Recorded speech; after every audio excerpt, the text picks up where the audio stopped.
फ्राय गिबि खेबनि थाखाय इंटर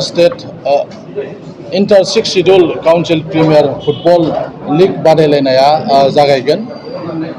गिबि खेबनि थाखाय बिटिआर सरकारनि बानजायनायाव आरो गुबुन गुबुन सिक्स शिड्यूलनि मददजों गिबि खेबनि थाखाय फुटबल लीग बादायलायनाय मोनसे खुंफुंनो थाखाय आखायाव लानाय जादों। गासै मोनब्रै जिल्लायाव बे हाबाफारिया जागोन।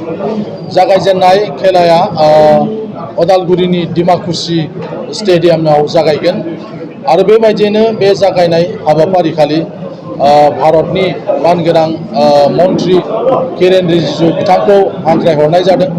बेजों लोगोसेनो आसामनि मानगोनां गिबि मन्त्रि डक्टर हिमन्त बिश्व शर्मा बिथाङाबो थागोन आरो बेजों लोगोसे गुबुन गुबुन सिक्स शिड्यूलनि मानगोनां गाहाय मावफुं सोद्रोमा आरो मावफुं सोद्रोमाफ्रा बाहाय बाहागो लाफैगोन।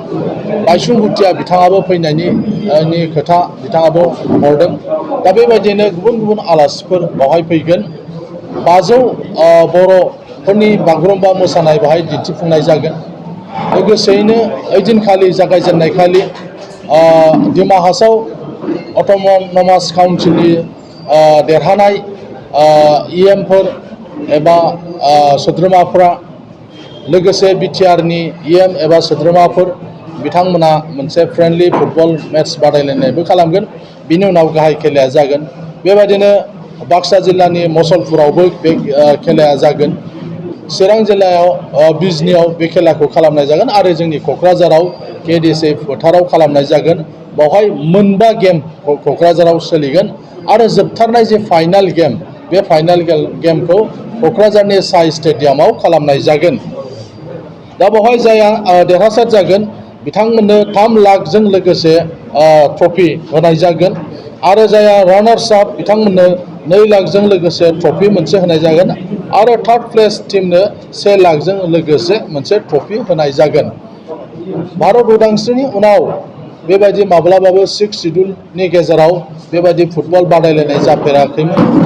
50 बोसोरनिबो बारा जानाय गोबां काउन्सिलफोर दंब्लाबो बेबायदि जों काउन्सिलजों काउन्सिल लोगो मोनलायलायनायनि खुनु राहा गैयामोन। नाथाय एबार बेबादि inter six schedule council premier football league होनायनि गेजेरजों काउन्सिलजों काउन्सिल लोगो मोननायनि मोनसे खाबु जाबाय आरो लोगोसे बिथांमोनजों जाहाथे जों मोजां सोमोन्दो लाखिलायनो हायो बिनि थाखायबो बे फुटबल लीगनि गेजेरजों जों आसा खालामदों। लोगोसे बे काउन्सिलनि सिङाव जे गेलेगिरि आरो फुटबलनि थाखाय मोजां मोनसे जायगा बे काउन्सिलफ्रा, बेनिखायनो फुटबल गेलेगिरिफोरखौ जाहाथे थुलुंगा होनायजों लोगोसे बिथांमोननो जाहाथे मोनसे प्लेटफर्म होनो हायो बेखौनो सिगाङाव दोननानै गिबि खेबनि थाखाय बिटिआरनि बानजायनायाव आरो गुबुन गुबुन सिक्स शिड्यूलनि मददजों दिनै बे फुटबल लीगखौ होनो थाखाय बावहाय नाजानाय जादों। गासै बावहाय मोन 10 टीमा बाहागो लागोन। मिज'रामनिफ्राय 3 काउन्सिला बेयाव बाहागो लागोन। मेघालयनिफ्राय 3 काउन्सिला बाहागो लागोन। आसामनि जोंहा 3 काउन्सिल दङ, बिटिआर, कार्बि आंलं आरो डिमा हासाव आरो त्रिपुरानि मोनसे काउन्सिल। गासै मोन 10 काउन्सिलफ्रा बेयाव बाहागो लागोन आरो गासैबो काउन्सिलनि चिफ आरो एग्जिकिउटिभ मेम्बार्स बिथांमोना बाहाय फैनानै बे गेलेनायखौ नायफैगोन, थुलुंगा होफैगोन आरो बेनिखायनो जों नोंथांमोननि गेजेरजों क'क्राझारनि गासै रायजो राजाफोरखौ खावलायनो सानदों। क'क्राझाराव फैगौ 12 अक्ट'निफ्राय बे खेलाया जागोन। बेनिखायनो बयखौबो लैहोर लैहोर फैनानै बे खेलायाव जेथ' बाहागो लाफैयो, नायफैयो आरो थुलुंगा होफैयो। बिनि थाखाय नोंथांमोननि मेडियानि गेजेरजों क'क्राझारनि फुटबल मोजां मोनग्रा रायजो राजाफोरखौ आङो बे समाव खावलायहरदों। फुटबल अर्गानाइजारफोरखौ खावलायहरदों।